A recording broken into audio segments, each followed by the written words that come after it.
ഇത് ഈ ഒരു സ്റ്റോറിയുടെ അവസാന ഭാഗമാണ്. ചേച്ചി തിരക്കിലാണോ? ഇല്ല, എന്താടി?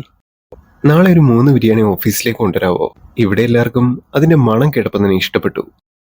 അവൾ ആ പറഞ്ഞ നിമിഷം എന്ത് പറയണം എന്ന് എനിക്കറിയില്ലായിരുന്നു. കാരണം വീട് മുഴുവൻ കടമാണ്. എന്നും ഭക്ഷണം ഉണ്ടാക്കി കൊടുക്കാനുള്ള സാമ്പത്തികം ഇപ്പോൾ ഇല്ല. എടിയത് ഉണ്ണിയേട്ടനാണ് ഉണ്ടാക്കുന്നത്. പുള്ളി ചിലപ്പം തിരക്കായിരിക്കും. ചേച്ചി പറ്റുന്നുണ്ടെങ്കിൽ ഉണ്ടാക്കാൻ നോക്ക്. ഇവിടെ എല്ലാവരും പൈസ തരാൻ എന്നാണ് പറയുന്നത്. ഉണ്ണിയേട്ടൻ ഇപ്പം ജോലിയൊന്നുമില്ലല്ലോ. നിങ്ങൾക്കൊരു ചെറിയ വരുമാന മാർഗമാവില്ലേ? ആ സമയം അവൾ അങ്ങനെ പറഞ്ഞത് കേട്ടപ്പോ, എടി ഞാൻ ചോദിച്ചിട്ട് വിളിക്കാം. ഞാൻ വീട്ടിൽ ചെന്ന് ഉണ്ണിയേട്ടനോട് ചോദിച്ചപ്പോൾ തന്നെ ആൾ ഓക്കെ പറഞ്ഞു. വീട്ടിലെ വരുമാനത്തിന് മറ്റൊരു മാർഗമില്ലെന്ന് കണ്ടപ്പോഴാണ് ആൾ ഓക്കെ പറഞ്ഞതെന്ന് എനിക്ക് മനസ്സിലായി. 3 പേർക്ക് അന്നുണ്ടാക്കിയതുപോലെ അത്രയും നല്ല ടേസ്റ്റി ആയിട്ട് തന്നെ ഉണ്ടാക്കി കൊടുത്തു.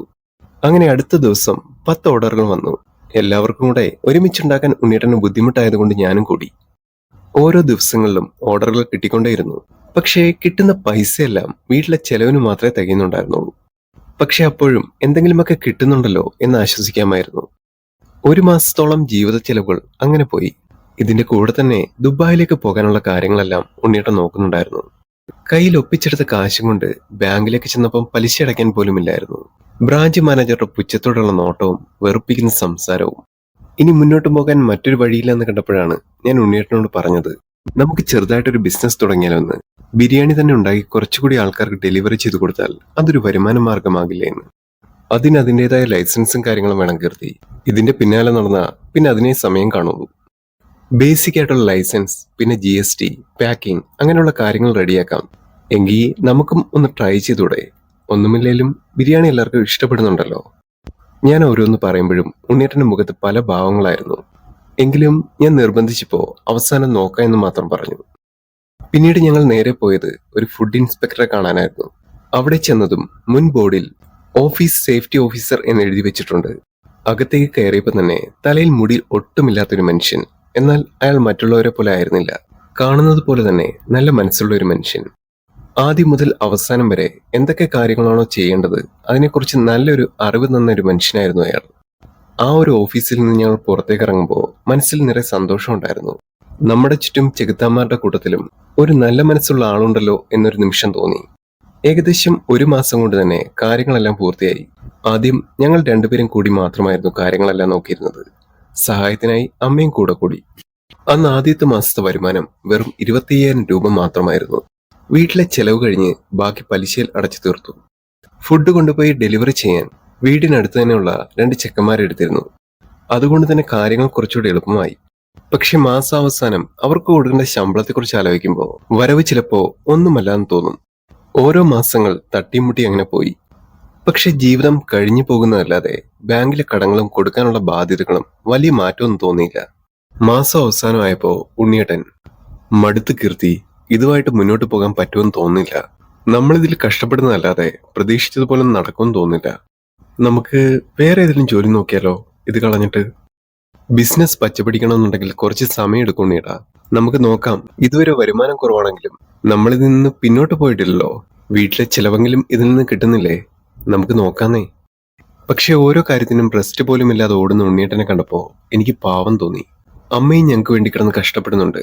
അത് കണ്ട സമയത്ത് തന്നെ ഞാൻ അമ്മയെ തടഞ്ഞു. അമ്മയെ ഞാൻ ചെയ്തോളാം, അമ്മ പോയി റെസ്റ്റ് എടുത്തോ.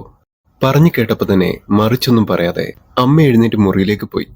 ആ ഒരു നിമിഷം എനിക്ക് തന്നെ തോന്നി, എന്റെ മനസ്സിൽ തോന്നിയ കാര്യങ്ങളെല്ലാം മറ്റുള്ളവർ കൂടി ബുദ്ധിമുട്ടാകുന്നുവെന്ന്. പാവ ഉണ്ണിയേട്ടൻ ഗൾഫിൽ പോയിരുന്നെങ്കിൽ ഇത്രയും കഷ്ടപ്പാട് അനുഭവിക്കേണ്ടി വരില്ലായിരുന്നു. എപ്പോഴൊക്കെ മനസ്സിൽ തോന്നി, ഇനി എന്നോട് എന്തെങ്കിലും ദേഷ്യം കാണുമോ, അതോ ഇനി പറയാത്തതാണോ എന്നൊക്കെ. അന്നത്തെ ദിവസത്തെ രാത്രിയിൽ ഉണ്ണിയേട്ടനോട് ഞാൻ ചോദിച്ചു, ഉണ്ണിയേട്ടാ, എന്തെങ്കിലും ദേഷ്യമുണ്ടോ നിങ്ങൾക്ക് എന്നോട്? എന്തിന്? അല്ല, ഗൾഫിൽ പോകേണ്ട നിങ്ങളെ ഞാനിവിടെ പിടിച്ചു നിർത്തിയതാണല്ലോ. ഇപ്പോ നിങ്ങൾക്കൊരു പ്രയോജനമില്ലാതെ ഇങ്ങനെ കിടന്ന് കഷ്ടപ്പെടുമ്പോ എന്നോട് ഇത്തിരി പോലും ദേഷ്യം തോന്നത്തില്ലേ? എന്റെ കീർത്തി, ഗൾഫ് ജീവിതം ആരെങ്കിലും ഇഷ്ടപ്പെട്ടെടുക്കുന്നതാണോ? നമ്മുടെ നിവർത്തികേട് കൊണ്ട് തന്നെയല്ലേ? പിന്നെ ഈ ഗൾഫിൽ പോയി നിൽക്കുക എന്ന് പറയുന്നത് അത്ര സുഖമുള്ള പരിപാടിയൊന്നുമല്ല. അതിന് അതിൻ്റെതായ ബുദ്ധിമുട്ടുകളും കാര്യങ്ങളൊക്കെ തന്നെയുണ്ട്. ഏതായാലും നമുക്ക് ഒന്നുകൂടി ഒന്ന് നോക്കാം. ലോൺ ക്ലോസ് ചെയ്യാൻ പറ്റുന്നില്ലെങ്കിലും ചെറിയ ചെറിയ കാര്യങ്ങളൊക്കെ നടന്നു പോകുന്നുണ്ടല്ലോ. തൽക്കാലം അത് മതി. പിന്നെ നമുക്ക് നോക്കാന്നേ. താൻ ടെൻഷൻ അടിക്കാതിരിക്കേ. ആ ഒരു സമയമായിരുന്നു ഉണ്ണിയുടെ ജിമെയിൽ ഒരു മെയിൽ വരുന്നത്. You are the winner of അൽദന മില്യനെയർ, 2 crores 50 lakhs. പെട്ടെന്ന് അത് കണ്ടപ്പോൾ തന്നെ എനിക്ക് ചിരി വന്നു. ഉണ്ണീട്ടാ, നിങ്ങൾ ലോട്ടറി വല്ലതും എടുത്തിട്ടുണ്ടോ ദുബായിൽ? ദേ, നിങ്ങൾക്കെന്തോ അടിച്ചെന്ന് പറഞ്ഞ് മെയിൽ വന്നിട്ടുണ്ട്. അതെന്തോ ഫേക്കാണ് കീർത്തി. ഞങ്ങൾ ദുബായി നിൽക്കുന്ന സമയത്തും ഇങ്ങനെ കുറച്ച് കോൾസും മെസ്സേജും വരാറുണ്ട്. ചിലപ്പോ പോലീസാണെന്ന് പറഞ്ഞ് വിളിക്കുന്നവരുണ്ട്, ബാങ്കിൽ നിന്നാണെന്ന് പറഞ്ഞ് വിളിക്കുന്നവരുണ്ട്. എല്ലാം വെറും തട്ടിപ്പ് മാത്രം. ഞാൻ ആ ഫോൺ എടുത്ത് മാറ്റി വെച്ചിട്ട് അങ്ങനെ കിടന്നു. നല്ല നിലാവുണ്ട് പുറത്ത്. അതുകൊണ്ട് തന്നെ ജനാലയ്ക്ക് പുറത്തുള്ള വെളിച്ചം അകത്തേക്ക് അടിക്കുന്നുണ്ട്. ആ വെളിച്ചത്തിൽ ഉണ്ണീട്ടന്റെ മുഖം എനിക്ക് നല്ലപോലെ കാണാം. ഓടി തളർന്നുകൊണ്ടാവാം, പാവം അപ്പൊ തന്നെ ഉറങ്ങിപ്പോയി. ഞാൻ ജനാല തുറന്ന് പുറത്തെ കാഴ്ചകൾ കുറച്ചു നേരം നോക്കി നിന്നു. പുറത്തെ കാഴ്ച രാത്രി കണ്ടു നിൽക്കാൻ മനോഹരമാണ്. രാവിലെ ഓടിത്തളർന്ന് രാത്രിയുടെ തണുത്ത കാറ്റിൽ ജനാലയ്ക്കരികിൽ നിൽക്കാൻ ഒരു പ്രത്യേക സുഖം തന്നെയാണ്. എന്റെ രണ്ട് കൈകളും ജനാലയുടെ കമ്പിൽ പിടിച്ച് കണ്ണുകൾ അടച്ച് കുറച്ചു നേരം അങ്ങനെ നോക്കി നിന്നു. പെട്ടെന്നൊരാൾ എന്റെ പിന്നിൽ നിന്നും കെട്ടിപ്പിടിക്കുന്നത് പോലെ എനിക്ക് തോന്നി. എന്താണ് ജനലും തുറന്നിട്ട് ഇവിടെ വന്നിരിക്കുന്നേ?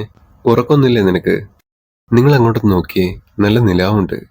ആ പൂർണ്ണചന്ദ്രന്റെ വെട്ടത്തിൽ തിളങ്ങി നിൽക്കുന്ന താമരയെ കണ്ടോ? എവിടെ? ഞാനൊന്നും കാണുന്നില്ലല്ലോ. നിങ്ങൾ കണ്ണു തുറന്ന് നോക്കണ്ട മനുഷ്യ. നമ്മുടെ പറമ്പും കുളവും പാടവും എല്ലാം ഈ രാത്രി കാണാൻ തന്നെ എന്ത് ഭംഗിയാണ്.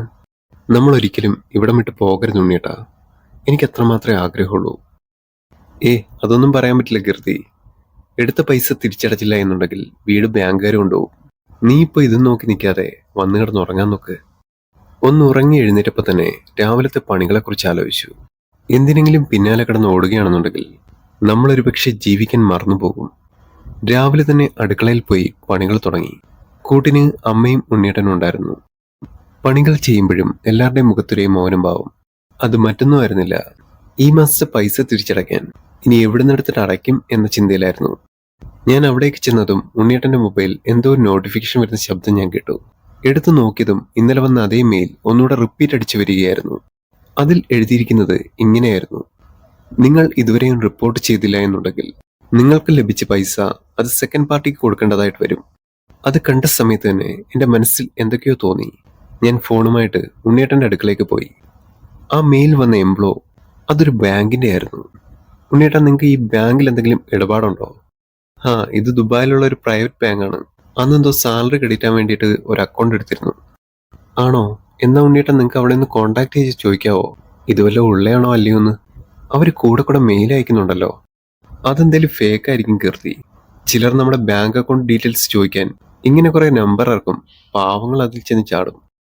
ഉണ്ണിയേട്ടൻ, നമ്മളൊന്ന് കോൺടാക്ട് ചെയ്യുന്ന വെച്ച് നഷ്ടമൊന്നുമില്ലല്ലോ. നിങ്ങൾ ജസ്റ്റ് ഒന്ന് അന്വേഷിച്ചു നോക്ക്. ഉണ്ണിയേട്ടൻ മൊബൈൽ എടുത്ത് ചെക്ക് ചെയ്യാൻ തുടങ്ങി. എനിക്ക് അന്നത്തെ ദിവസം അക്കൗണ്ട് എടുത്തുന്ന ഒരു മലയാളിയുണ്ട്. അയാളെ ഒന്ന് വിളിച്ചു നോക്കാം. ആളൊരു ഇത്തിരി മുരടനാണ്. ചിലപ്പോൾ വിളിച്ച ദേഷ്യപ്പെടും എന്നറിയില്ല. ഉണ്ണിയേട്ടൻ നമ്പർ എടുത്ത് അയാളെ വിളിച്ചു. വിളിച്ച സമയത്ത് ഒന്നും ചോദിക്കാതെ തന്നെ ഉണ്ണിയേട്ടനോട് പറഞ്ഞു: എന്റെ കൃഷ്ണുണ്ണി, നിങ്ങളിത് എവിടെയാണ്? നിങ്ങളെ ബാങ്ക് എത്ര ദിവസമായിട്ട് കോൺടാക്ട് ചെയ്യുന്നുണ്ട്. നിങ്ങളിപ്പോ യുഎയിലുണ്ടോ? ഇല്ല സർ, ഞാൻ നാട്ടിലാണ്. എടോ, ഈ വർഷത്തെ ബാങ്ക് നറുക്കെടുപ്പിൽ തന്റെ അക്കൗണ്ടാണ് സെലക്ട് ആയിരിക്കുന്നത്. ഏകദേശം 2,50,00,000 ഉണ്ട്. താൻ എത്രയും പെട്ടെന്ന് തന്നെ ഒരു വിസിറ്റിംഗ് വിസ എടുത്ത് ഇങ്ങോട്ട് പോരെ. എങ്ങനെങ്കിലും ഇവിടെ വന്ന് റിപ്പോർട്ട് ചെയ്യാൻ നോക്ക്, അല്ലെങ്കിൽ പൈസ മുഴുവൻ ബാങ്ക് രണ്ടാമത്തെ പാർട്ടിക്ക് എടുത്തു കൊടുക്കും. പെട്ടെന്ന് അത് കേട്ടതും ഉണ്ണിയേട്ടൻ വെപ്രാളപ്പെട്ട് ടെൻഷൻ ആവാൻ തുടങ്ങി. ഞാൻ അടുക്കളയിൽ പോയി ഒരു ഗ്ലാസ് വെള്ളം എടുത്തുകൊണ്ട് വന്ന് കൊടുത്തു. ഉണ്ണിയേട്ടാ, എന്തിനാ നിങ്ങൾ ടെൻഷൻ ആവുന്നേ? ഇനി നമ്മുടെ കടങ്ങളെല്ലാം തീർന്നല്ലോ. ഉണ്ണിയേട്ടൻ ഒരു ഗ്ലാസ് വെള്ളം കുടിച്ചിട്ട് ഒന്നുകൂടി വേണമെന്ന് പറഞ്ഞു. ഞാൻ ഒന്നുകൂടി എടുത്തുകൊണ്ടുവന്ന് കൊടുത്തു. ഉണ്ണിയേട്ടാ, 2 കോടി കിട്ടിയ പിന്നെ നമുക്ക് ജോലിക്കൊന്നും പോകണ്ടല്ലോ. FD ഇട്ടാൽ തന്നെ കിട്ടും 1,00,000 മുകളിൽ മാസം. ഉണ്ണിയേട്ടൻ എന്റെ മുഖത്ത് ദയനീയമായി നോക്കി. നീ എന്തറിഞ്ഞിട്ടാണ് ഗിർദി പറയുന്നത്? 2.50 lakh ദിർഹമാണ്, അല്ലാതെ ഇന്ത്യൻ പൈസയല്ല. അപ്പോ ഇന്ത്യൻ പൈസയിലോട്ട് മാറ്റുമ്പോ അത് എത്രയായിരിക്കും? അത് ഇന്ത്യൻ പൈസയിലോട്ട് മാറ്റുമ്പോ ഏകദേശം 55 കോടി ഇന്ത്യൻ രൂപയുണ്ട്. അത് കേട്ട സമയത്ത് തന്നെ ഞാൻ ബോധം കെട്ട് കട്ടിലേക്ക് വീണു. കീർത്തി, എഴുന്നേക്ക്. ഉണ്ണിയേട്ടൻ കുറച്ച് വെള്ളം എടുത്തുകൊണ്ട് വന്ന് എന്റെ മുഖത്തേക്ക് തളിച്ചു. എന്താ, നിനക്ക് ഹോസ്പിറ്റലിൽ പോണോ? ഞാൻ ഒന്നും മിണ്ടാതെ കണ്ണുകൾ നിറച്ചങ്ങനെ ഇരുന്നു. തൽക്കാലം ഇത് ആരും അറിയണ്ട, അമ്മ പോലും. എന്നിട്ട് ഞാൻ ഇപ്പം വരാം എന്ന് പറഞ്ഞ് ഉണ്ണിയേട്ടൻ മുറിയടച്ച് പുറത്തേക്ക് പോയി. കുറച്ചു കഴിഞ്ഞ് എന്തൊക്കെയോ ചില പേപ്പറുകളുമായിട്ട് ഉണ്ണിയേട്ടൻ അകത്തേക്ക് വന്നു. 3 ഡേയ്സിനുള്ളിൽ വിസ കയ്യിൽ കിട്ടും, നീ എല്ലാം ഒന്ന് പാക്ക് ചെയ്തു വെച്ചോ. ഞാൻ വെപ്രാളപ്പെട്ട് ഉണ്ണിയേട്ടന് കൊണ്ടുപോകാനുള്ള എല്ലാ സാധനങ്ങളും റെഡിയാക്കി വെച്ചു. വിസ കയ്യിൽ കിട്ടുന്നതുവരെയുള്ള ആ 3 ദിവസങ്ങൾ കാത്തിരുന്നു. ഇറങ്ങാൻ സമയമായപ്പോൾ ഉണ്ണിയേട്ടൻ എന്നെയും കൂടെ കൂട്ടി. നിനക്കൂടുള്ള വിസയും ടിക്കറ്റുമാണ് ഞാൻ എടുത്തത്. നീയും എന്റെ കൂടെ ഒപ്പം വേണം. അത് കേട്ടപ്പോൾ തന്നെ എന്റെ മനസ്സ് വല്ലാണ്ട് നിറഞ്ഞു. ഉണ്ണിയേട്ടനുമൊത്തുള്ള ആദ്യത്തെ വിമാനയാത്ര. അമ്മയോട് പോലും ഒരു യാത്ര പോകുന്നു എന്ന് മാത്രമേ പറഞ്ഞിട്ടുള്ളൂ. ആരും അറിയാതെ, ആരും കൂടെയില്ലാതെ ഞങ്ങൾ രണ്ടുപേരും ആഗ്രഹിച്ചൊരു യാത്ര. വിമാനം മുകളിലെത്തിയപ്പോൾ പറന്ന് കളിക്കുന്ന മേഘങ്ങളെ നോക്കി ഞാൻ അങ്ങനെ ഇരുന്നു. ഞങ്ങൾ ദുബായിൽ ഇറങ്ങിയിട്ട് നേരെ പോയത് ബാങ്കിന്റെ ഹെഡ്ക്വാർട്ടറിലേക്കായിരുന്നു. റിപ്പോർട്ട് ചെയ്തതിനു ശേഷം അവർ വിന്നറിനെ അനൗൺസ് ചെയ്തു. പൈസ മുഴുവനും അക്കൗണ്ടിലേക്ക് ട്രാൻസ്ഫർ ചെയ്തു തന്നു. അത് കഴിഞ്ഞ് ഏകദേശം ഒരാഴ്ച ഞാനും ഉണ്ണിയേട്ടനും ഒരുമിച്ച് ദുബായിൽ കറങ്ങി നടന്നു. മനുഷ്യൻ ദൈവത്തിനു മുകളിൽ പണിതുയർത്തിയ ഒരു മായാജാലം. അതായിരുന്നു ഞാൻ കണ്ട ദുബായ്. തിരിച്ച് നാട്ടിൽ വരുമ്പോൾ ഞങ്ങൾ വീട്ടിൽ വന്നിട്ട് ആദ്യം പോയത് ബാങ്കിലേക്കായിരുന്നു. പുച്ഛത്തോടെ ഞങ്ങളെ നോക്കിയിരിക്കുന്ന ബ്രാഞ്ച് മാനേജറിനെ ഞങ്ങളും പുച്ഛത്തോടെ നോക്കി. എന്താ കൃഷ്ണുണ്ണി, കണക്ക് പറയാനാണെന്നുണ്ടെങ്കിൽ ഇങ്ങോട്ട് വരണ്ട. ബാങ്ക് അതിൻ്റെതായിട്ടുള്ള നടപടിക്രമങ്ങൾ തുടങ്ങിക്കഴിഞ്ഞു. ഇനി പലിശ വല്ലതും കൊണ്ടുവന്നിട്ടുണ്ടെങ്കിൽ ദേ അവിടെ കൊണ്ടുപോയി അടച്ചേരെ. ലോൺ അടയ്ക്കാനല്ല സാറേ വന്നേ, കുറച്ച് പൈസ FD ഇടാനായിരുന്നു. വൈഫിന്റെ പേരിലിട്ടാൽ മതി. അത് കേട്ടപ്പോൾ തന്നെ അയാൾ വായിൽ ഉമിനീരൊന്ന് വിഴുങ്ങിയിട്ട് ചോദിച്ചു, നിങ്ങൾ എത്ര ലക്ഷം ഇടാനാണ് ഉദ്ദേശിക്കുന്നത്? ഏകദേശം ഒരു 5 കോടി രൂപ. ഇന്ന് തന്നെ എൻ്റെ NRI അക്കൗണ്ടിന് ട്രാൻസ്ഫർ ചെയ്ത് തരാം. ഫോർമാലിറ്റീസ് എല്ലാം ഇന്ന് തന്നെ കഴിയണം. പിന്നെ 2 ഇയേഴ്സിലേക്ക് ഇട്ടാൽ മതി. അത് പറഞ്ഞു തീരുമ്പോൾ ഞങ്ങളെന്തോ തമാശ പറയുന്ന പോലെ അയാളുടെ മുഖത്തൊരു പുഞ്ചിരി ഉണ്ടായിരുന്നു. ഞാൻ ഉണ്ണിയേട്ടൻ്റെ NRI അക്കൗണ്ടിൽ നിന്നും ഏകദേശം 5 കോടി രൂപ അപ്പോൾ തന്നെ ബാങ്കിന്റെ സേവിങ്സ് ബാങ്ക് അക്കൗണ്ടിലേക്ക് ട്രാൻസ്ഫർ ചെയ്തു. അത് കണ്ടപ്പോൾ തന്നെ അയാളുടെ പുഞ്ചിരി നിറഞ്ഞ മുഖം എന്തോ കാണാത്തത് കാണുന്ന പോലെ. ഞങ്ങൾക്ക് എന്തിനും ഒരു അടിമയെപ്പോലെ നിന്ന് എല്ലാം ചെയ്തു തരുന്ന അയാളുടെ വെപ്രാളം ഞാൻ അങ്ങ് നോക്കി നിന്നു. വലിയൊരു പലിശയൊന്നും കിട്ടില്ല എങ്കിലും ഇവിടെ FD ഇടണം എന്നെൻ്റെ ആഗ്രഹമായിരുന്നു. അപമാനിച്ച അയാളെ കൊണ്ട് തന്നെ ഞങ്ങൾ ഒരു നിമിഷത്തെ അടിമയാക്കി മാറ്റി. അന്ന് ആ ബാങ്കിൽ നിന്ന് ഇറങ്ങുമ്പോൾ ഒരു ധൈര്യമായിരുന്നു ഞങ്ങൾ രണ്ടുപേരുടെയും മുഖത്ത്. പണം കയ്യിലുള്ള ധൈര്യം. പക്ഷെ ഒരിക്കലും ഞങ്ങൾ ദൂർത്തടിക്കാറില്ല. എല്ലാവർക്കും നല്ലത് ചെയ്ത് ജീവിക്കണം, ദുരിതം അനുഭവിക്കുന്നവരെ സഹായിക്കണം. ഇതെല്ലാം ഞങ്ങളുടെ രണ്ടുപേരുടെയും തീരുമാനങ്ങൾ മാത്രമായിരുന്നു.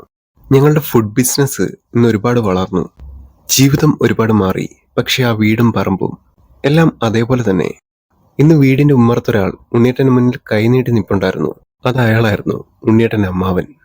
അയാളുടെ ബിസിനസിന്റെ നഷ്ടം തീർക്കണമെങ്കിൽ ഉണ്ണിയേട്ടൻ സഹായിക്കണം.